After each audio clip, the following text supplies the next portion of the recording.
Hi, good morning friends, good morning students. Today we'll study about spermatogenesis. Before that, we'll understand one more term called gametogenesis. What is gametogenesis? Okay, it's a formation of the gametes inside the gonads. How gonads takes place, or gametes take place? In male, gametes are produced in the testes. In female, gametes are produced in the ovaries. Today, we will only talk about the formation of the male gametes. It's called spermatogenesis.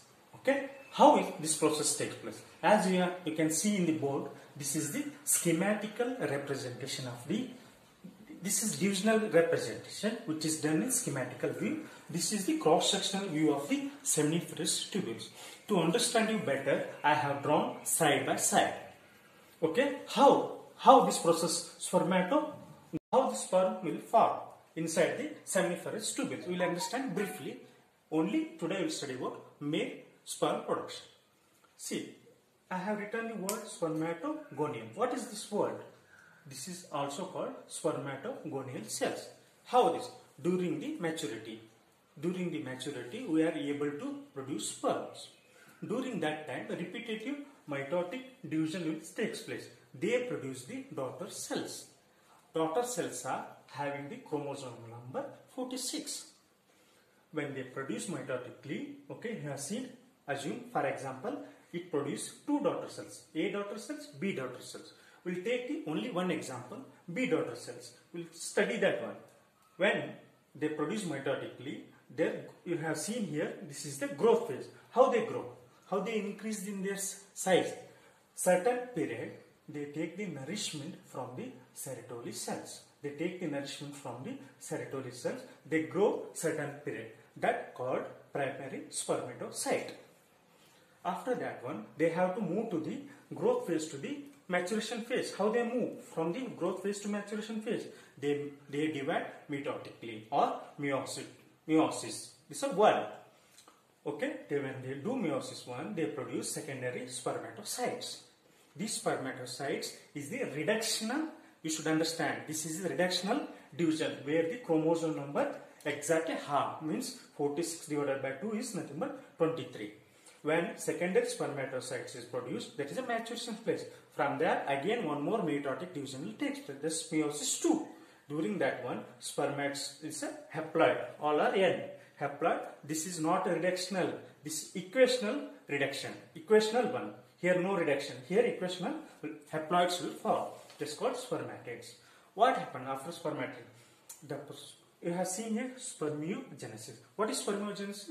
It's a formation of the sperms from the spermatids, or it is transformation of the spermatids into the sperms. What will happen during that time? Spermatids are initially non-motile, non-functional and inactive.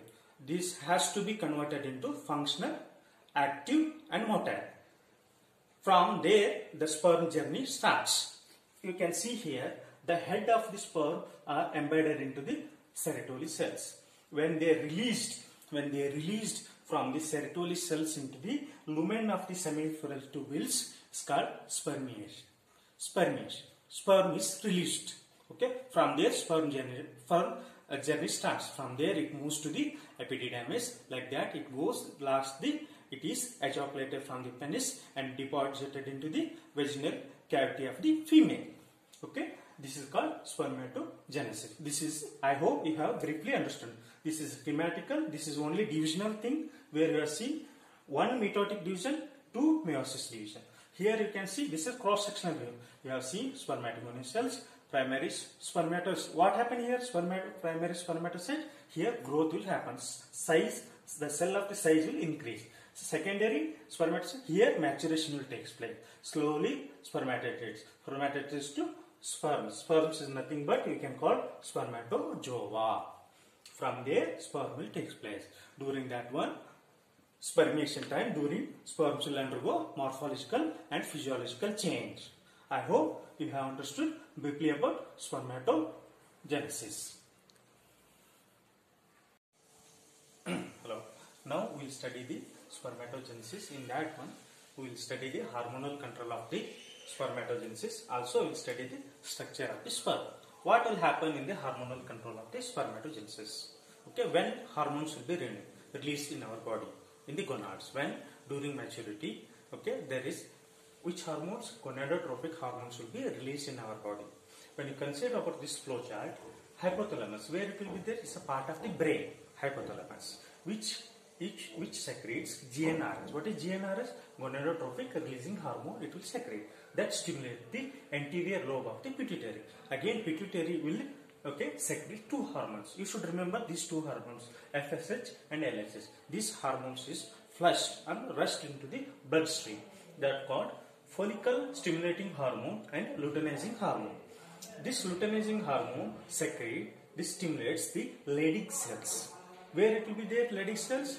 All Sertoli cells and Leydig cells will be there in the testes. This Leydig cells again produces or secretes androgens. Androgens is nothing but testosterone. When this testosterone level increases, at a sufficient level you can take testosterone, then move back to it sends signals to stop the secretion of the LH. When LH stop the secretion, testosterone will remain same. It will not produce. Same thing it will happen for when FSH stimulate the Sertoli cells. Sertoli cells also stimulate the spermatogenesis. Same times it secretes inhibin hormones. That when inhibin is reached at a certain level, then sends the negative feedback to stop the FH secretion. With respect to inhibin, one more hormone called ABP hormone. What is ABP? Androgen binding protein will be also secreted.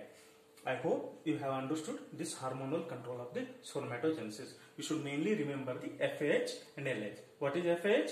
Follicle stimulating hormone. What is LH? Luteinizing hormone. You should remember this. When come to the structure of the sperm is mainly divided into three parts. What was? Head, middle piece, tail. Mainly the length of you can see total length of the sperm is around 52 to 62 micron. Head comes to the approx 4 to 5 micron. Middle piece 1.62 to 2.63 micron. Tail is around measures 55 micron. We'll study one by one. First we'll study head. You can see this is dome-like structure. Okay, it is also called spear-like structure. It looks like spear. It contains two parts, acrosomes and a nucleus containing chromosomal. Nucleus is containing chromosomal material. Nucleus is haploid or diploid? It's a haploid in nature, N in nature. Acrosomes contains hydrolytic enzymes. What these hydrolytic enzymes will do? Hydrolytic enzymes will do tissue penetrating during when sperms enter to the egg. It helps in the penetrating or it helps in the fertilization. Okay, this is covered by the cytoplasm and plasma membrane.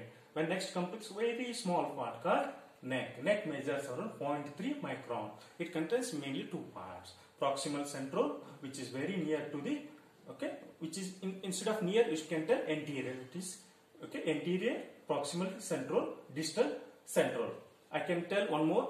Proximal central is very near to the nucleus, and far distal central is very far from the nucleus. Okay, you can tell like that also. Next comes to the middle piece. What is a spring-like structure? Okay, there are mitochondria which are coiled. How many coils? 10 to 14 coils will be there. Mitochondria. What mitochondria is called? Mitochondria is called powerhouse of the cell. Okay, if mitochondria is absent, what will happen? There is no nourishment for the sperm. Sperm motility will not take place. Okay, this is the energy source for the swimming. They have given in the NCERT swimming. Swimming means motility. Okay. When last part comes to the tail. While tail, it can call tail looks like flagellated. Tail also divided into two parts, anterior, posterior. Okay. What tail doesn't contain, you should remember. Tail doesn't contain mitochondria. You should remember.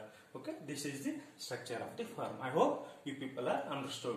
What all you should remember in this spermatogenesis? What you studied? Schematic representation. In that one you studied. What will then happen? Mitotic 1, meiosis 1, meiosis 2. And product is spermiogenesis. What I studied before that one? How the Sertoli cells how the sperm is related into lumen of the seminiferous tubule. Here we studied which all hormones controls FSH and LH. What is the structure of sperm contains? This structure of sperm contains three parts: head, middle piece and tail. I hope you have understood spermatogenesis completely. Thank you.